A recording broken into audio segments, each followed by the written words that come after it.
ఈ మధ్య కాలంలో డివోర్స్ రేషియో ఎక్కువగా పెరగడానికి అసలు కారణం ఏంటో మ్యామ్? అంటే మీ దగ్గరికి ఏ ఏజ్ గ్యాప్ వాళ్ళు వస్తారు? యూజువలీ 2 kinds of ages వస్తారండి. either young couples or 50+ years marital life almost 30 years ఉన్న తర్వాత ఇంకా అప్పటికి సమస్యలు మావి తగ్గట్లేదు అని విడిపోవాలనుకునే వాళ్ళు వస్తారు. యంగ్స్టర్స్ కూడా వస్తారు with almost 35 to 40 years age who have their children. కొంతమందికి పిల్లలు ఉండరు, లేదు very with in a span of 1 year marriage కూడా యూజువలీ డివోర్స్కి అప్రోచ్ అవుతారు.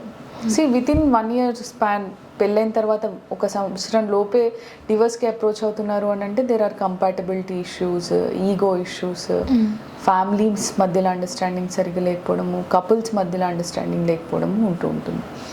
అండ్ పిల్లలు ఉన్న వాళ్ళు వస్తారు. మా పిల్లలు they will be studying in schools. And ఆ ఏజ్లో ఉన్న వాళ్ళు ఏంటి అని అంటే కెరీర్ లాసో లేదు అని అంటే ఫినాన్షియల్ అన్సర్టైనిటీ, సడన్గా ఆర్థికంగా కుంగిపోయిన పరిస్థితులు భర్త కానీ, అట్లాంటి పరిస్థితుల్లో భార్య she could not take all those trauma అనమాట.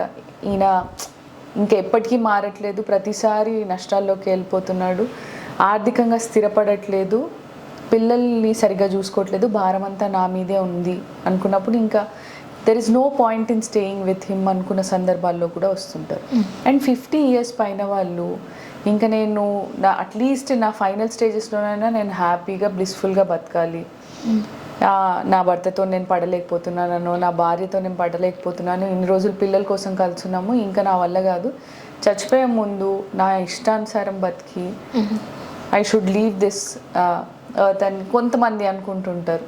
ఓకే, ఇట్లా డిఫరెంట్ రీజన్స్ తోటి వస్తారు. బట్ ఒక్కొక్కరికి each case is different, right?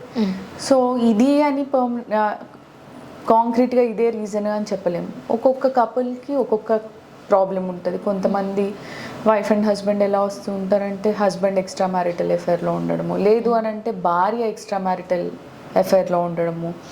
కొంతమందికి ఈగో క్లాషెస్ ఎలా అంటే భర్త కన్నా భార్య ఎక్కువ సంపాదిస్తుంది, ఓకే, సో నన్ను చులకనగా చూస్తుంది, నేను భరించలేకపోతున్నాను, నేను ఇంకా ఆవిడతో ఉండాలనుకోవట్లేదు అని, ఇలా రకరకాల రీజన్స్తో వస్తూ ఉంటారు.